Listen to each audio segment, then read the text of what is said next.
Greetings, Bob Fowler here, introducing a series of classes that I'm calling the Provocative Parables of Jesus, the challenge to make sense of them.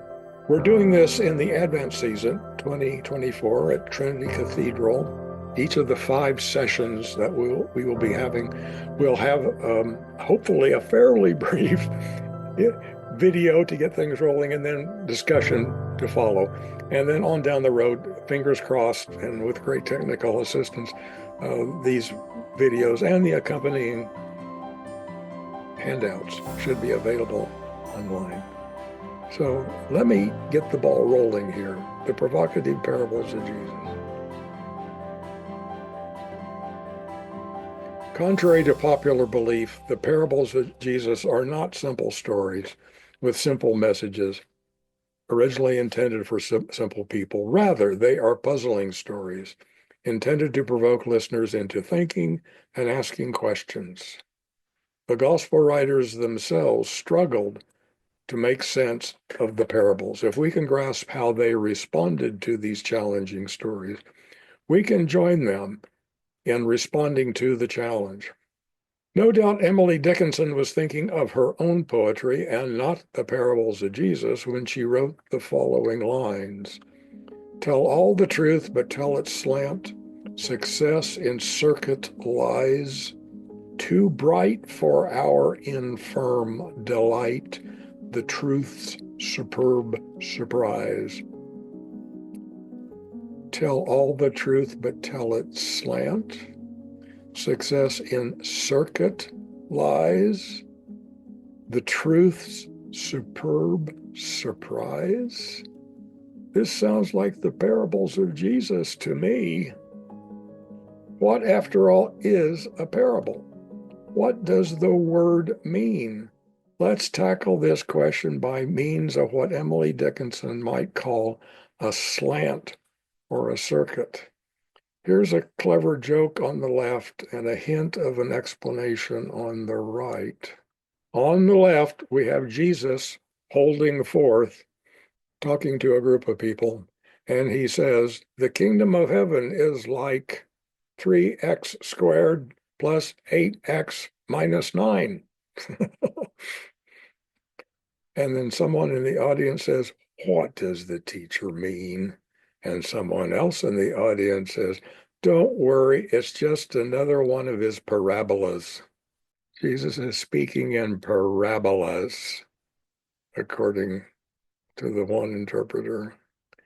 And he's got it right. This clever joke is based on a fact. Both a geometric parabola and a narrative parable derive from the same ancient Greek word that means literally to throw alongside.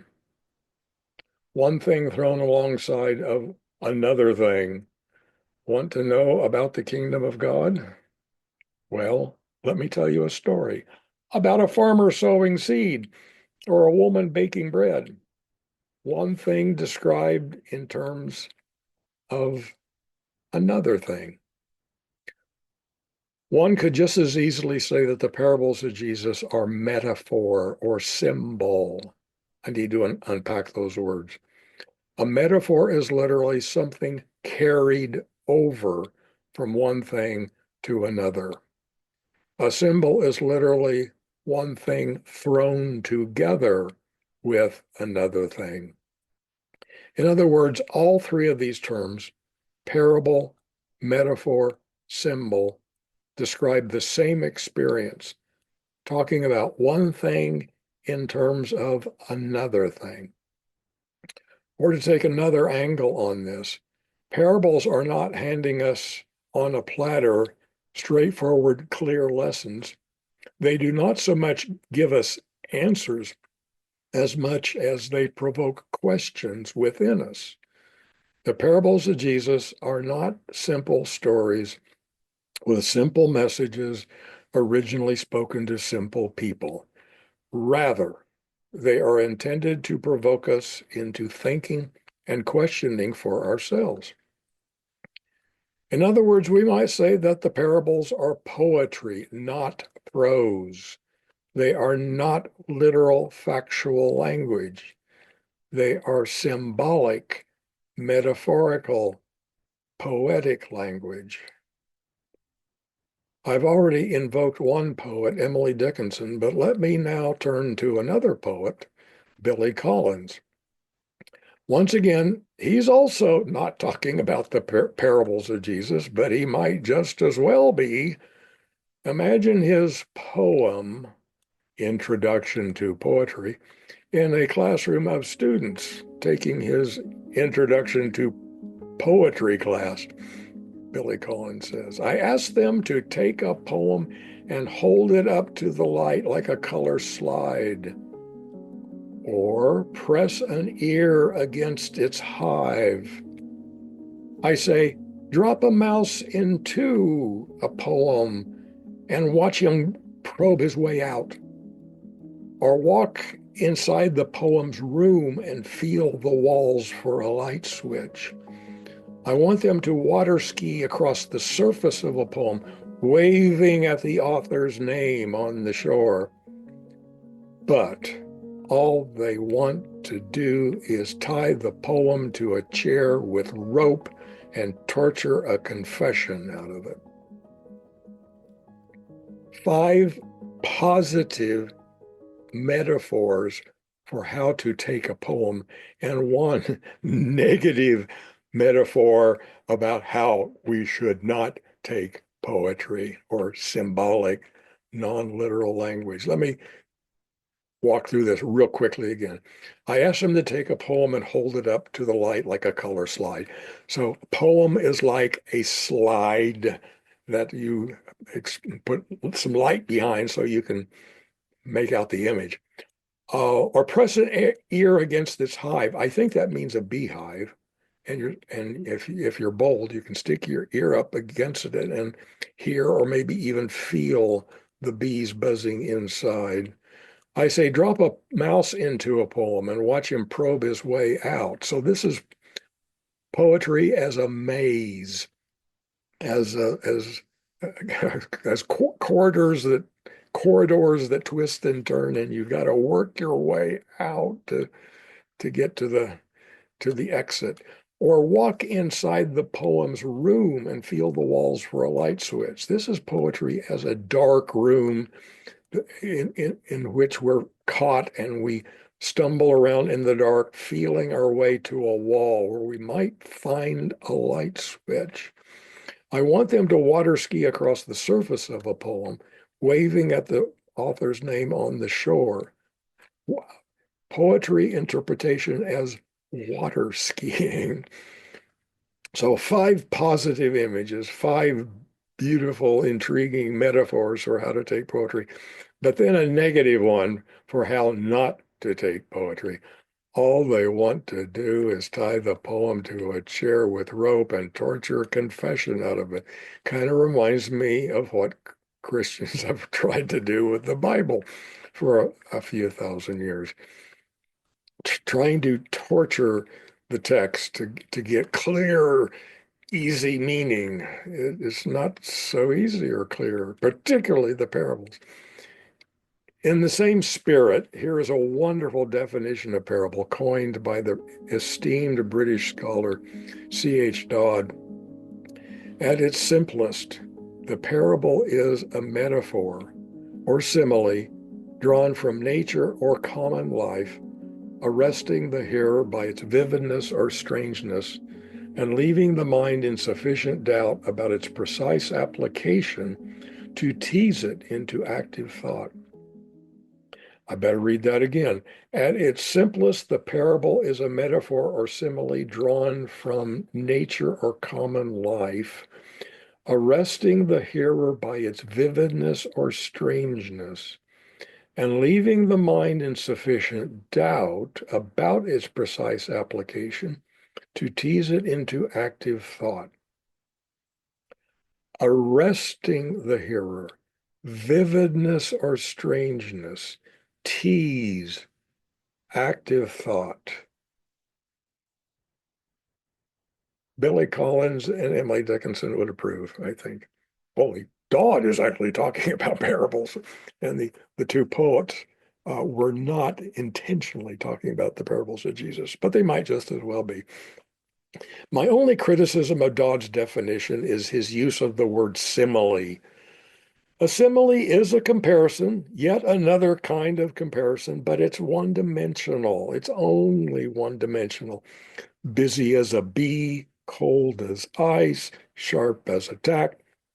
This is radically different from the multi-dimensional possibility of metaphor. Metaphor is multidimensional. One could even say infinite in possible meanings. If we chucked his Dodd's word simile, I think this would be a perfect definition, perfect description of how the parables of Jesus are meant to prod us, tease us into active thought. The gospel writers took up this challenge repeatedly, doing their best to make sense of Jesus' provocative stories. But in spite of their best efforts, scholars have long recognized that Jesus' stories are often much richer, much more challenging than the gospel writers could do justice to. The gospel writers tried their best to explain and clarify the parables for us, but we would be wise to seek our own insights and questions, inspired by the example that the gospel writers have set before us. After we recognize how they struggled with the parables, maybe we can go and do likewise. So, what kind of interpretive strategies did the gospel writers employ to make sense of Jesus' provocative stories? There are 4 strategies that I want us to look at, talk about, consider over the next few weeks.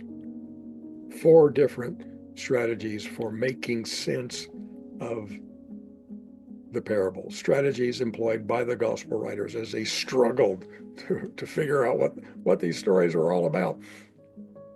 Number 1, they edited the wording of the parables to indicate their own particular, peculiar understanding of them. No 2 versions of any parable have exactly the same meaning. If we're lucky, a parable might appear in 2, 3, or maybe even 4 different gospels, and the wording will never be the same. Everyone is fiddling with the wording. For example, the leaven parable appears in 3 different gospels, and the mustard seed parable appears in 4, and the editorial differences between them are often significant. So we're going to look at the differences between one version of a story and another version.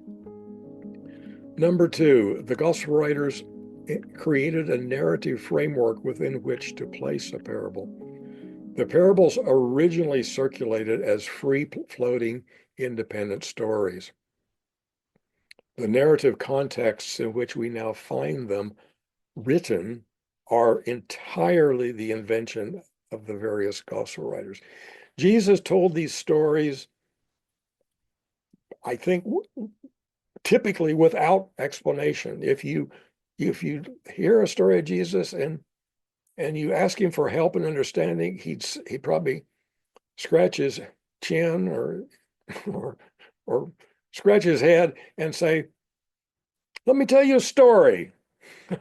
So story follows story follows story. Jesus is trying to make his listeners think for themselves rather than him handing answers to them on a platter. Number 3, they sometimes added a moral to the end of the story. Invariably, these morals don't begin to do justice to the richness of the story that precedes them. Let anyone with ears hear. Go and do likewise are nice lessons, nice advice offered at the end of stories, but these don't go very deep. They don't go very deep at all. They don't do full justice to the richness of the story that they follow. And then number 4, and finally, on occasion, the gospel writers treat the parables as if they were allegories, coded stories waiting to be decoded. For example, at the beginning of Mark chapter 4, he gives us the parable of the sower. And a few verses on down the road, he tacks on an allegorical interpretation. Now, he puts it on the lips of Jesus, but allegorical interpretations are not all that common in the Gospels. And it's thought by most scholars that those interpretations are from the Gospel writers, not from Jesus himself. So the parable of the sower in Mark, and then Mark is followed by Matthew on the one hand and Luke on the other. The parable of the sower is given an allegorical unpacking. Thank you, Mark. Copied by Matthew, copied by Luke. Or a curious, an odd example of allegorical decoding is in the story of the feast in Matthew 22.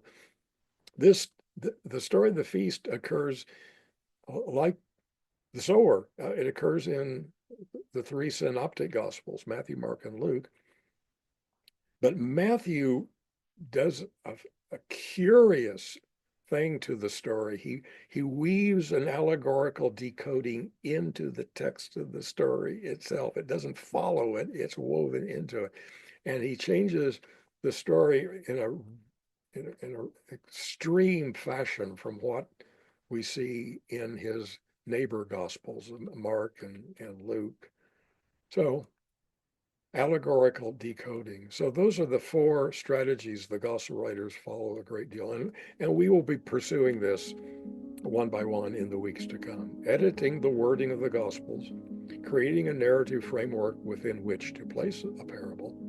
Sometimes, not always, but sometimes adding a moral to the end of the story. And then sometimes, not always, attempting to decode the story as if it were an allegory.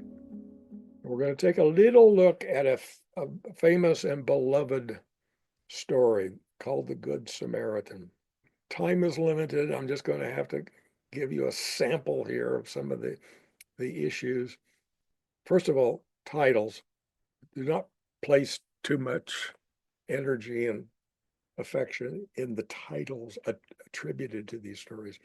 Jesus didn't label this the Good Samaritan, and Luke in chapter 10 didn't label this the Good Samaritan. It's part of Christian tradition, the interpretation of Scripture over many, many, many, many centuries.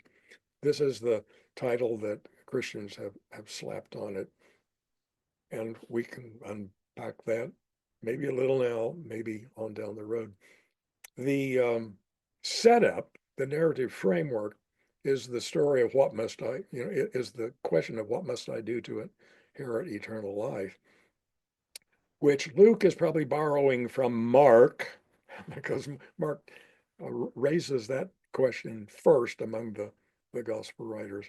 So that's the narrative framework, and then the one who showed mercy to the guy who was beaten alongside the road, that is the model of neighborliness. Go and do likewise. Go and do likewise. It's a wonderful lesson. It's positive, uplifting. Who can who can throw doubt upon it? Who can dismiss it? It's valuable. It's important. But there's so much more going on in the story, and we'll just try to touch on it a little bit. Try not to go on and on too long.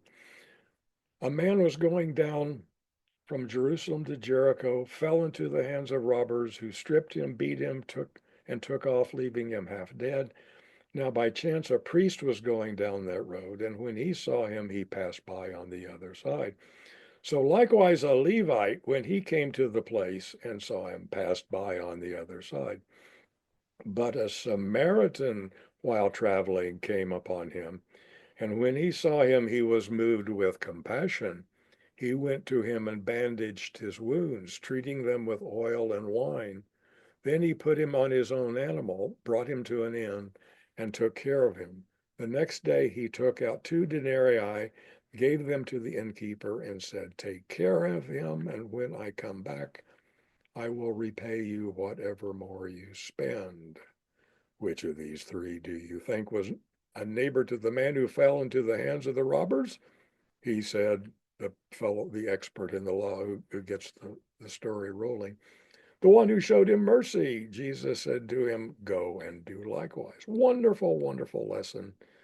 Not to be dismissed, not to be thought little of, but the story is infinitely richer than that. Let's see if we can say at least a few things about this.